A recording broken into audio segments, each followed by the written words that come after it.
Assalamualaikum warahmatullahi wabarakatuh.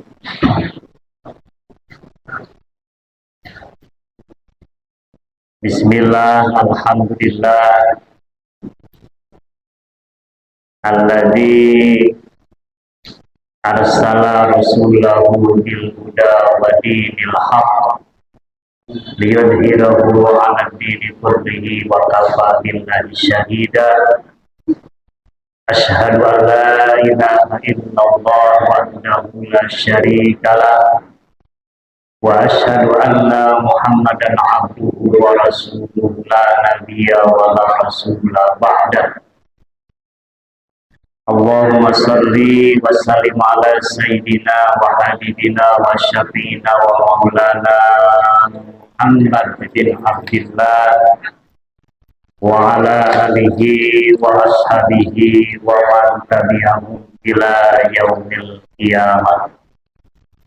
Amma ba'du fa ya ibadallah, usikum wa nafsi wa iyaya bittaqwallah wa ta'atihi la'allakum tuflihun. Qalu subhanaka la ilma lana illa ma 'allamtana innaka antal alimul hakim. Rabbi ishrah li sadri wa yassir li amri wahlul 'uqdatam min lisani yafqahu qawli. Wa qala Allah ta'ala fi kitabihil azizil karim wa huwa asdaqul qailin. A'udzu billahi minasy syaithanir rajim.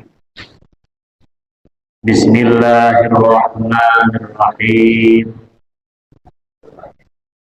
Rabbana la tu'akhidna in nasina aw akhtana ila akhiril ayat.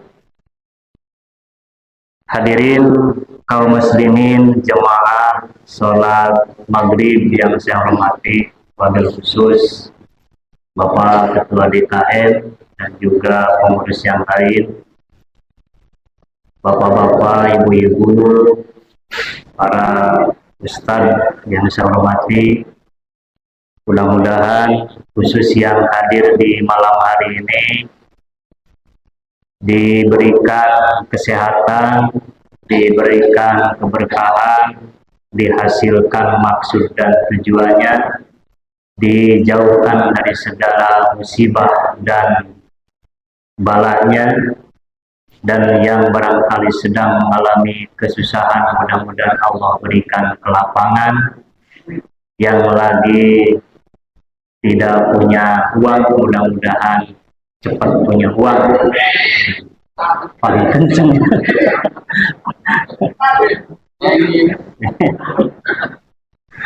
Walaupun uang bukan segala-galanya, tapi segala-galanya memerlukan uang.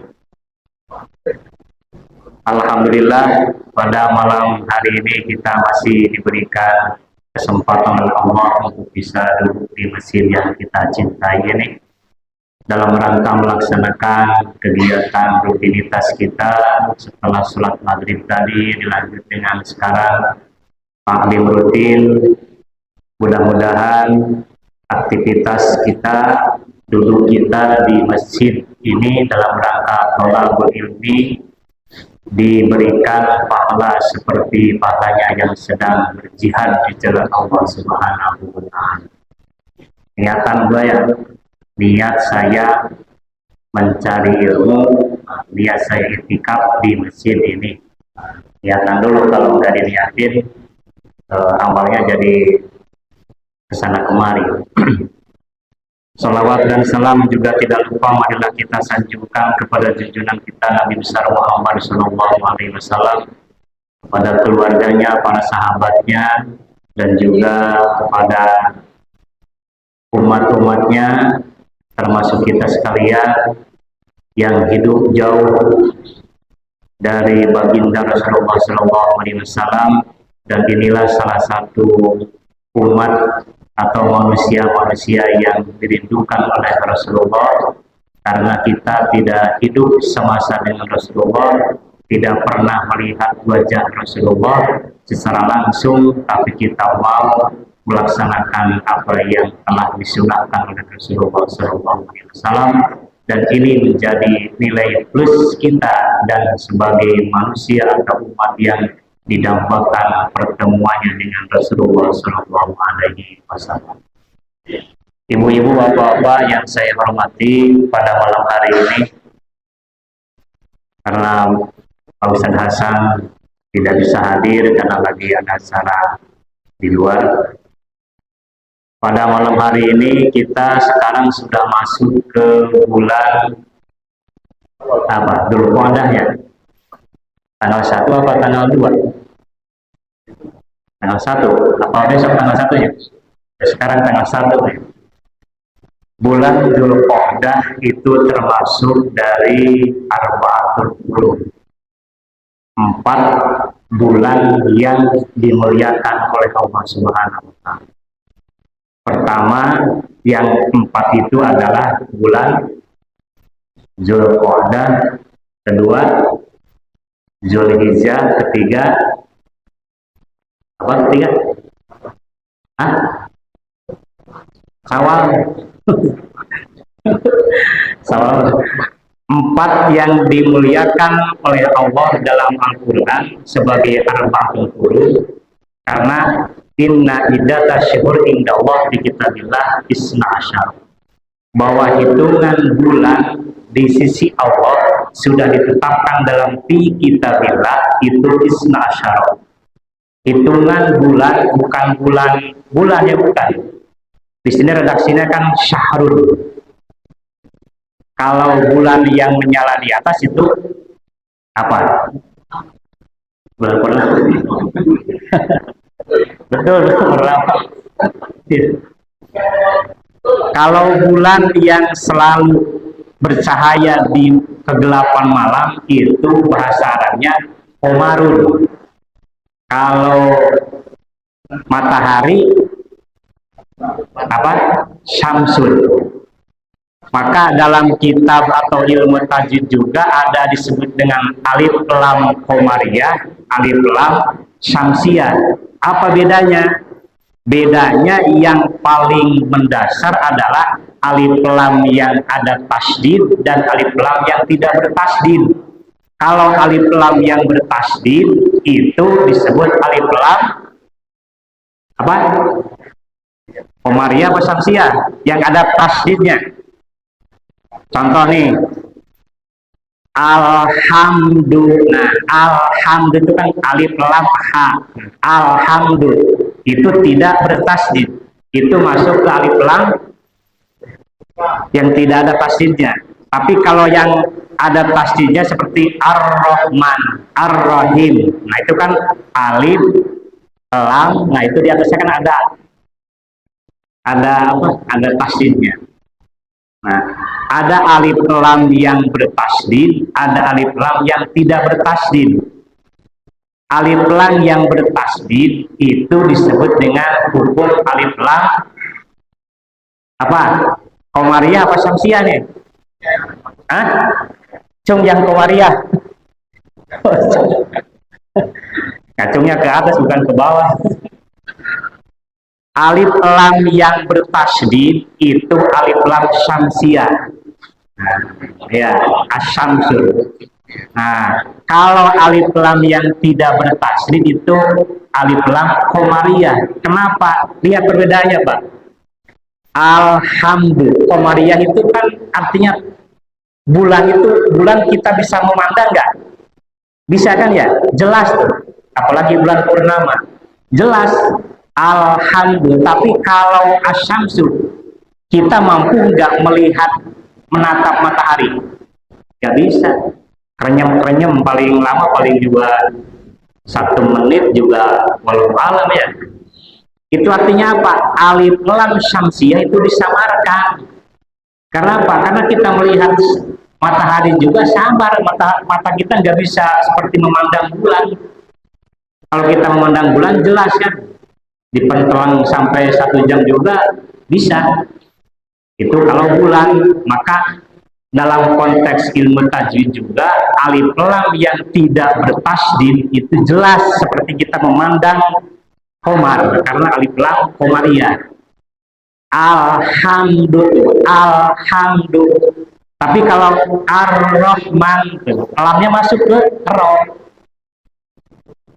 Jadi tidak dijelaskan artian samar karena itu termasuk alif lam syamsiyah. Seperti kita memandang matahari, tidak mungkin kita bisa memandang secara terang benderang seperti memandang bulan.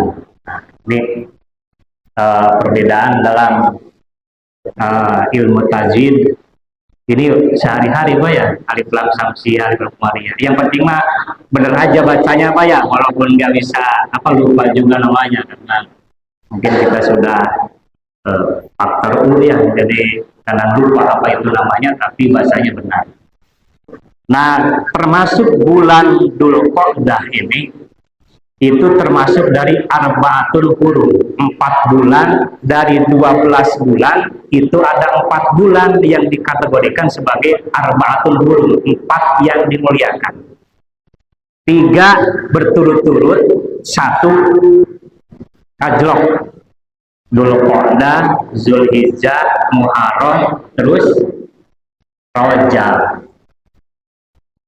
Ini sering dibahas kan Pak ya, 4 bulan yang dimuliakan oleh Allah di antara 12 bulan. Nah, termasuk redaksi Al-Quran arba'atul hurum. Inna idata syuhur pakainya syahrun. Syahrun itu artinya bulan sama. Komar juga bulan, tapi syahrun di sini bulannya bulan hitungan angka. Kalau komar itu bulannya bulan benda. Jadi beda. Sama seperti Khalilullah dengan Habibullah. Sama kekasih Allah, tapi beda cara memperolehnya. Sama, Komar bulan, Syahrul bulan, tapi Syahrul adalah bulan angka, artinya hitungan. Kalau Komar artinya benda, benda yang ada di angkasa.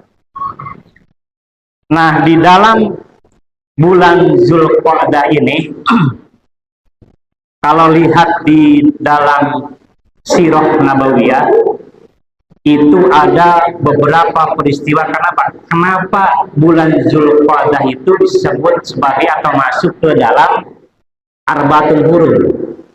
Kalau Zulhijjah jelas karena di situ ada peristiwa pelaksanaan ibadah haji. Kemudian Muharram juga jelas karena apa? Karena ada peristiwa hijrah.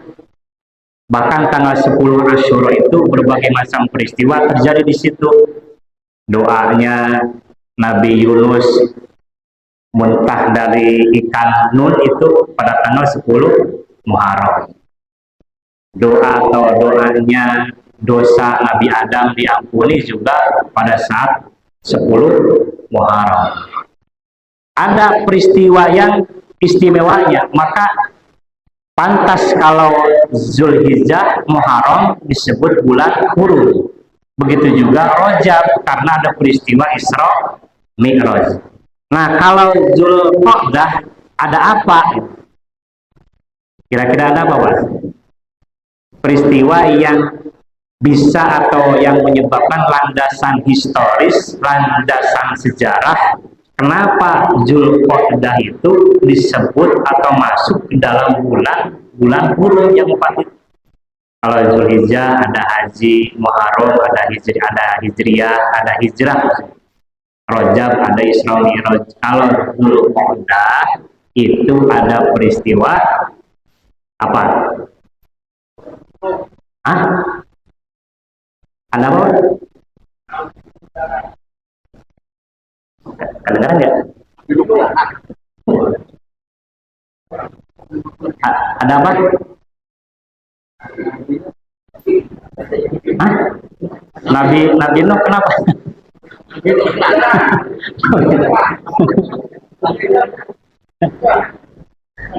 Nah, dalam bulan Dzulqa'dah itu setidaknya ada 6 peristiwa yang menjadi kenapa Zulhijjah atau Dzulqa'dah itu menjadi termasuk kategori bulan hurum. Salah satu yang paling dominan adalah terjadinya peristiwa perjanjian Hudaibiyah. Ini yang bapak-bapak mungkin dulu pernah sekolah di madrasah diniyah, madrasah ibtidaiyah, madrasah sanawiyah, madrasah aliyah, pernah dengar kata perjanjian Hudaibiyah? Pernah dengar nggak Pak? Pernah ya?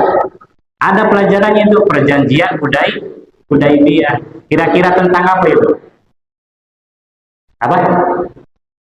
Perjanjian Hudaibiyah atau Sulhul Hudaibiyah.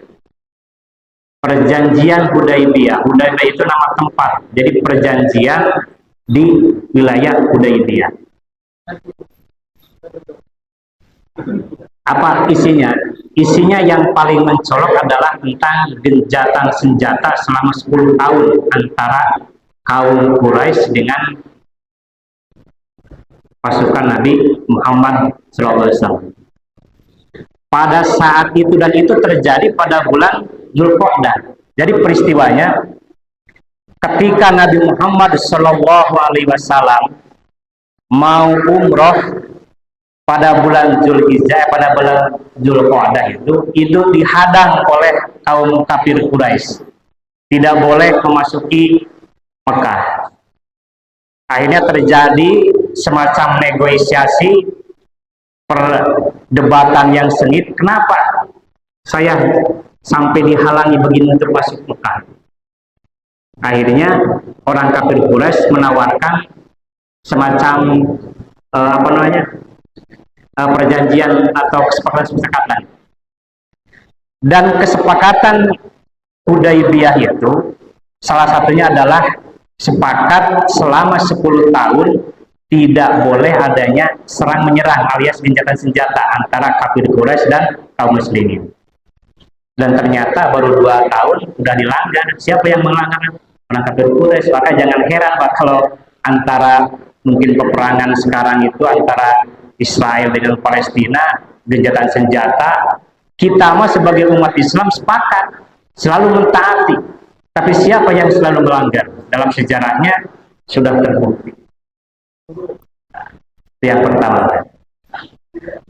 Nah, bahkan di peristiwa Hudaibiyah itu pun juga ada hal yang paling menyesakkan umat Islam, terutama pada waktu itu adalah Ali bin Abi Thalib. Belum menjadi menantunya, belum ya, karena belum lahir Siti Fatimah. Kenapa? Karena dalam perjanjian Hudaibiyah itu Nabi Muhammad, saya yang bertanda tangan di bawah ini, Muhammad, tidak, itu mau ditulis awalnya yang bertanda tangan di bawah ini saya, Rasulullah Muhammad SAW, itu tidak bolehkan. Gak boleh ada kata Rasulullah. Itu Ali bin Abi Thalib sampai nyesek gitu. Ini kurang ajar banget tuh kafir, tidak menghargai Nabi Muhammad. Jangan dicantumkan gelar. Sudah ditulis dengan ini saya yang bernama Rasulullah Muhammad SAW, itu tidak boleh ada kata Rasulullah itu. Harus Muhammad saja. Itu Ali bin Abi Thalib sampai geram. Tapi kata Nabi apa? Sudah, nggak apa-apa. Apalah artinya sebuah jabatan gitu. Kalau kita kan sudah bergelar profesor doktor gitu kan ya. Kalau perjanjian kan pengen ditulis kan. Saya yang bernama profesor doktor apa gitu kan. Dalam perjanjian itu sudah ditulis, tapi ketika disodorkan oleh Rasulullah kepada pihak kafir Quraisy, itu dibalikan, dicoret-coret lagi. Ini tidak boleh ada kata Rasulullah, harus Muhammad saja. Sampai ya kata Ali itu, ya Rasulullah, kenapa sih kok mengalah banget ya? Sampai rela jabatan titel Rasulullah itu dihilangkan. Sampai Ali bin Abi Thalib itu kepada Rasulullah, udahlah, ini mah bukan ngajak damai, ngajak gelut gitu kan. Gak usah ada perjanjian, kita tempur saja gitu. Tapi kata Rasulullah, jangan, udah kita ikuti aja. Tidak dipakai kata Rasulullah juga. saya yang bernama Muhammad. Berjanji pertama gencatan senjata 10 tahun lamanya. Tidak akan melakukan serang menyerang terhadap kafir Quraisy. Yang kedua isinya adalah tentang isi daripada orang Mekah yang sudah masuk Islam dan tidak diketahui oleh ayahnya dan ayahnya ikut ke Madinah, itu harus dibalikin. Tapi kalau yang ikut ke Mekah tidak boleh dibalikin gitu. Itu mungkin strategi dari segi isi perjanjian ini hampir 70% menguntungkan kafir Quraisy. Tidak boleh umroh selama 3 tahun, haji tidak boleh selama 3 tahun, gencatan senjata diberhentikan, yang masuk Islam ke orang Mekah yang ikut ke Madinah suruh dibalikin. Sementara yang itu tidak usah dibalikin gitu. Artinya misalkan orang Madinah yang masuk ke orang kafir Quraisy tetap gitu. Tapi kalau orang sana masuk sini harus dibalikin. Tapi ya sudah. Ini perjanjian Hudaybiyah terjadi pada bulan Dzulqa'dah. Pelajaran apa yang bisa kita ambil dari peristiwa perjanjian Hudaybiyah itu? Pertama adalah tentang bagaimana toleransi yang diperlihatkan oleh Rasulullah SAW. Nabi Muhammad SAW tidak mentang-mentang sebagai nabi, tidak mentang-mentang sebagai pimpinan umat Islam pada saat itu, sehingga gelar kenabian harus rela tidak ditulis dalam perjanjian itu. Itu menunjukkan sebagai pimpinan yang mengedepankan terhadap yang namanya perdamaian, mengedepankan tentang yang namanya toleransi di antara umat beragama. Satu, peristiwa perjanjian Hudaybiyah terjadi pada bulan Dzulqa'dah. Kemudian yang kedua, peristiwa yang menjadi penyebab atau landasan historis daripada bulan Dzulqa'dah masuk ke dalam kategori Arba'atul Hurum adalah apa? Selain itu apa? Hah? Pernah baca-baca buku? Lupa ya, sama kita juga kalau nggak dibaca mah lupa. Maka salah satu penyakit dan salah satu tantangan terbesar bangsa Indonesia, terutama umat Islam, itu lemahnya literasi. Literasi itu lemahnya daya baca. Karena kita sudah tergeser dengan gadget itu kan, HP, scroll. Tapi literasi terhadap baca buku yang tekstualnya itu lemah. Ya, kita jujur aja, ya termasuk saya ini. Makanya di sekolah itu sekarang digalakkan 1 minggu sekali harus ada program literasi, program membaca. Sebelum KBM dimulai itu harus ada literasi, membaca buku. Itu sebagai usaha ikhtiar untuk mengembalikan daya minat membaca anak-anak.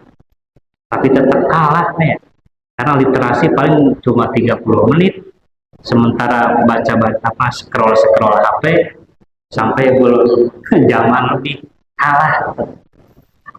Maka nilai literasi. Apa yang akan terjadi ketika literasi kita lemah? Ya ini pengetahuan kita itu lemah. Karena kalau kita hanya mengandalkan baca HP, pada saat itu ingat, tapi 1 menit ke depan lupa.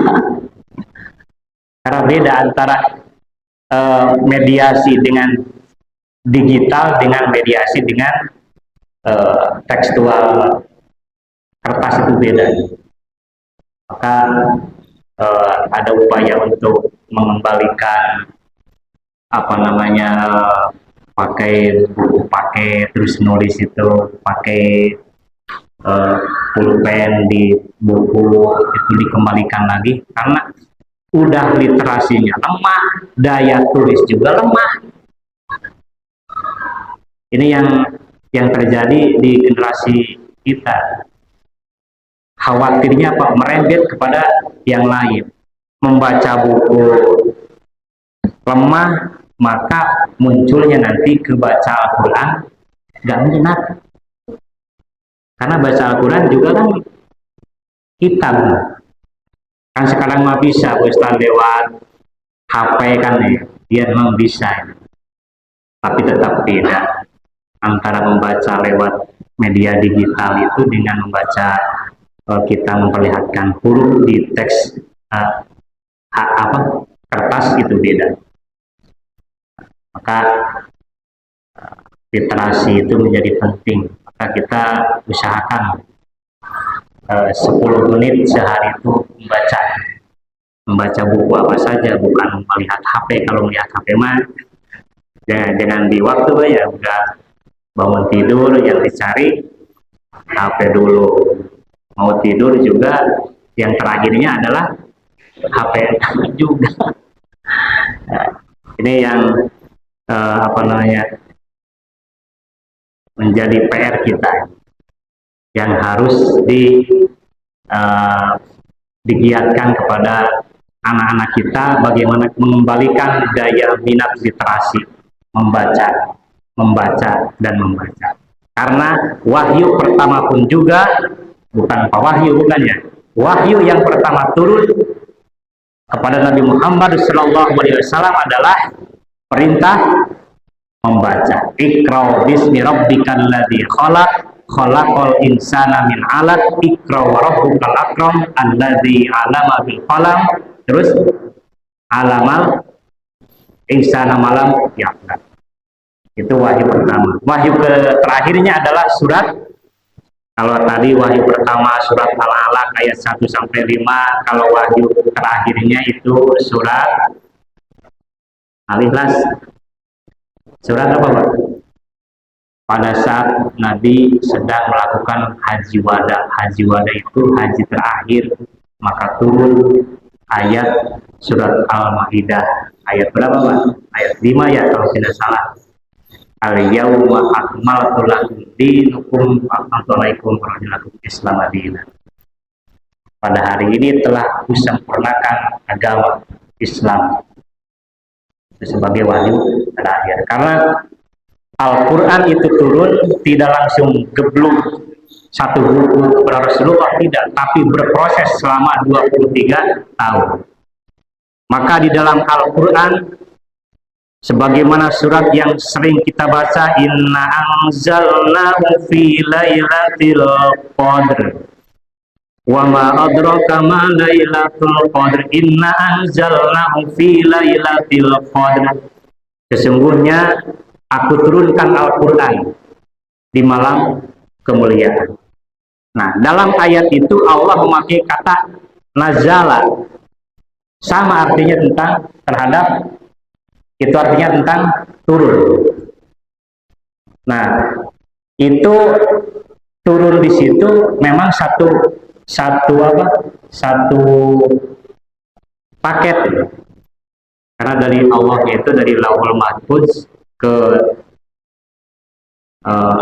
Baitul Maqmur itu kan ya, itu Quran geblok gitu, satu benda, satu Al-Quran penuh gitu. Nah, tapi ketika Allah turunkan melalui malaikat Jibril itu secara berangsur selama 23 tahun. Kenapa? Karena dibutuhkan, disesuaikan dengan kondisi real tantangan yang terjadi di lapangan. Maka Allah kasih jawaban lewat Al-Quran turun. Nah itu Al-Quran yang harus kita baca. Maka kelemahan kita, terutama kelemahan generasi muda kita, sudah lemah literasi, maka akan merembet terhadap lemahnya daya minat membaca Al-Quran. Dan itu yang harus kita waspadai. Jangan sampai saat ini mungkin kita masih banyak, tenang sajalah, sekarang kan ada banyak pesantren-pesantren tahfidz itu ya, dia tenang. Dan memang Allah akan menjamin bahwa Al-Quran itu tidak akan hilang. Pasti Allah dengan caranya akan mengabadikan Al-Quran di tengah-tengah manusia. Lewat siapa? Lewat orang yang mau menghafal Al-Quran. Maka berbahagialah anak-anak mungkin kita yang sekarang sedang menekuni hafalan Quran, itu sebagai cara Allah untuk menjaga yang namanya Al-Quran.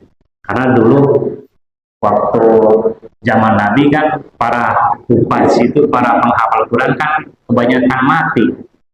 Maka pada saat Khalifah Utsman bin Affan di situ diinisiasi atau diprakarsai Al-Quran ditulis secara mushaf, maka terkenal dengan mushaf Utsmani. Itu mulai proses penulisan Al-Quran terjadi pada saat Khalifah Umar Utsman bin Affan. Karena apa? Karena melihat para sahabat pada saat itu yang hafal Al-Quran sudah pada berguguran. Nah, kalau orang-orang yang hafal Al-Quran sudah hilang, ini gimana regenerasi untuk supaya Al-Quran bisa menyebar? Maka diinisiasi, ditulis sampai sekarang kita dengan berbagai macam percetakan Al-Quran itu sebagai usaha. Pada zaman Nabi ya para sahabat berceceran, ada yang di pelepah kurma, ada yang di tulang-tulang unta gitu kan, tidak terkumpul, tidak terjilid. Maka kalau hilang berserakan ya akan sulit. Tapi dengan diinisiasi pada saat Khalifah Utsman bin Affan, akhirnya terbentuk satu mushaf Al-Quran. Maka di situ cikal bakal sekarang Al-Quran alhamdulillah bisa sampai ke tengah-tengah kita. Tapi yang jadi masalah, semakin banyak yang meninggalkan membaca Al-Quran. Dan kata Nabi, hati-hati kalau kita sudah enggan membaca Al-Quran, jangan-jangan Allah sudah tidak mau berkomunikasi dengan kita. Karena apa? Al-Quran itu kalamullah. Kalamullah itu kalau diartikan secara harfiah itu adalah ucapan Allah, perkataan Allah, kalam Allah. Allah itu kalau kita sedang membaca Al-Quran itu sedang berbicara kita dengan Allah. Kalau kita sudah minat membaca Al-Qurannya turun, berarti jangan-jangan Allah juga sudah tidak mau atau sudah frekuensi berdialog dengan kita juga rendah. Maka minimal 1 minggu sekali malah yaitu baca Yasin gitu ya. Walaupun ya nggak apa-apa, seumur umur yang tahu surat cuma tahu surat Yasin aja, nggak apa-apa daripada tidak tahu sama sekali.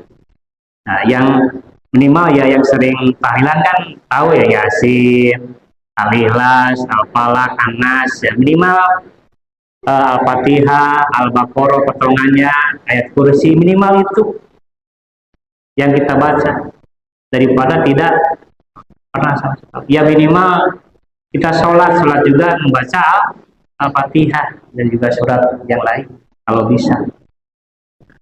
Hati-hati kalau kita sudah dalam dorongan diri kita sudah lemah untuk membaca Al-Quran, hati-hati, jangan-jangan Allah juga sudah lemah untuk tidak peduli lagi dengan kita. Karena apa? Al-Quran kita itu sedang kita baca adalah sejatinya kita sedang berdialog, sedang ngobrol dengan Allah Subhanahu wa Ta'ala. Kalau kita sudah enggan berkomunikasi dengan Allah, maka jangan-jangan Allah pun juga sudah sedikit-sedikit menjauh dalam kehidupan kita. Ini yang waspada, harus kita waspada. Hadirin yang saya hormati, Itulah kenapa bulan Zulqa'dah itu termasuk bulan Arba'atul Hurum, bulan 4 bulan yang dimuliakan oleh Allah Subhanahu wa taala karena banyaknya peristiwa-peristiwa yang ada di dalam Zulqa'dah, sehingga Zulqa'dah masuk ke dalam Arba'atul Hurum. Dan di awal saya sampaikan di mukadimah itu potongan ayat yang sering kita baca di dalam tahlil ya. Rabbana la tu'akhidna in nasina aw akhtana. Ini juga perjanjian, Pak. Coba ada yang tahu Pak artinya dong? Rabbana la tu'akhidna in nasina aw akhtana. Itu perjanjian, Pak. Kesepakatan antara kita dengan Allah. Dan di dalam tafsirnya ketika lafaz atau ayat itu dibacakan, Rabbana la tu'akhidna in nasina aw akhtana, itu dalam tafsir minimal tafsir Jalalain disebutkan qala qul na'am. Allah berkata iya. Artinya sepakat dengan kesepakatan itu. Coba apa baik? Arti dari Rabbana la tu'akhidna in nasina aw akhtana, apa itu? Artinya tiap tahlil kita baca. Apa? Rabbana la tu'akhidna in nasina aw akhtana. Apa? Nah, jarang baca artinya ya. Coba di itu surat Al-Baqarah ayat berapa itu? Terakhir ya, pokoknya terakhir ya jelas. 286 kalau nggak salah ya, karena ayat surat Al-Quran yang paling banyak adalah ayatnya surat Al-Baqarah, termasuk surat Tawilatun, surat yang panjang itu Al-Baqarah. Kalau surat yang pendek-pendek kan ya adanya di ujung. Al-Ikhlas kan cuma berapa ayat, Al-Kautsar. Al-Baqarah termasuk di antara 114 surat itu ada 5 surat yang kategori surat Tawilatun, surat yang panjang-panjang. Al-Baqarah, Al-Imran yang urut lah ya. Artian di atas artian masuk ke kategori niatul ayat. Jadi ayatnya itu hitungan 100. Itu kategori kalau dalam ilmu tafsir suratul tawilatun, surat yang panjang kategorinya, karena ada surat panjang, surat pertengahan, surat pendek. Termasuk dari turunnya itu juga ada suratul Makkiyah, suratul Madaniyah. Itu dari aspek tempat turunnya, ada surat yang diturunkan di Mekah, ada surat yang diturunkan di Madinah. Kalau berdasarkan jumlah ayatnya ada 3, 1 suratul tawilah, ada surat yang panjang itu ukurannya yang mencapai 100-an, ada yang masuk ke kategori surat pertengahan, dan yang terakhir adalah surat pendek. Itu hitungan puluhan. Rabbana la tu'akhidna in nasina aw akhtana. Ya Allah, ini perjanjian, Pak. Rabbana la tu'akhidna in nasina. Ya Allah, jangan kau hukum kami kalau kami berbuat salah dan berbuat dosa. Itu kan doa apa ya? Ya Allah, Rabbana, ya Tuhan kami, la tu'akhidna innasina awakhtana, jangan hukum kami di saat kami sedang salah atau berbuat dosa. Dan dalam tafsirna Allah berkata na'am, iya, itu perjanjian, Pak. Perjanjian kita dengan Allah, dan Allah iya kan, artinya apa? Ya Allah, kalau saya jangan hukum, ya kan bahasa apa kasarnya kita ini, ya Allah jangan hukum ya kalau nanti saya salah atau berbuat dosa. Apa kata Allah itu? Naam. Oke. Oke. Kurang baik apa itu Allah kepada kita? Coba nanti dibaca itu surat ayat itunya. Itu kan itu termasuk permintaan kita, permintaan plus perjanjian kita. Ya Allah, jangan hukum kami di saat nanti kami berbuat salah dan berbuat dosa. Kata Allah apa? Iya, oke lah. Kurang baik apa sebenarnya? Ini yang harus sering kita doa, mintakan kepada Allah, ya Allah, Rabbana la tu'akhidna in nasina aw akhtana. Ya Allah, jangan hukum kami di saat kami lupa dan ketika saya salah, kami salah.